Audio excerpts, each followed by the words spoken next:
see how this conversation will go with Sporting. On Viktor Gyökeres and Manchester United, also guys, remember that the priority of Viktor Gyökeres would be to go to Arsenal because of Champions League football, but he never rejected Manchester United. But what's the point for United?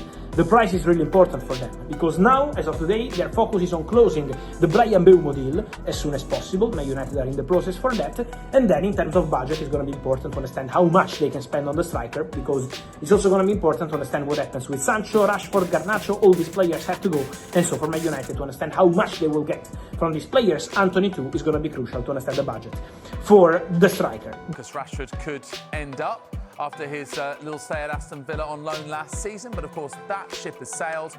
Could he be heading to the Allianz Arena to join up with Harry Kane at Bayern Munich? What do you make of it, Charlie?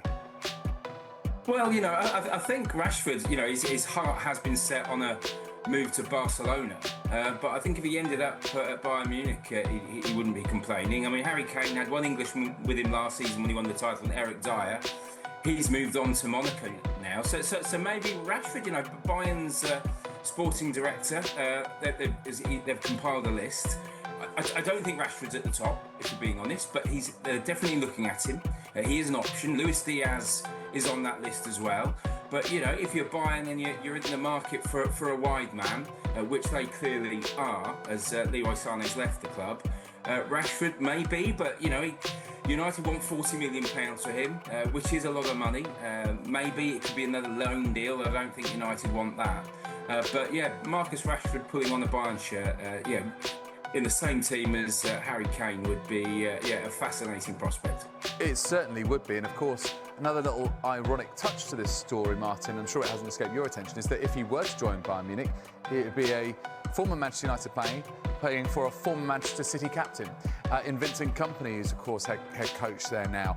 How do you think Rashford might fit in, should this come to pass, with Kompany's coaching style? I think wherever Marcus Rashford lands, and the hope has to be that he leaves Old Trafford this summer, if they get him as fired up as he was at Aston Villa and, you know, maybe 2 or 3 seasons ago at Manchester United, then you're landing a really top-class player.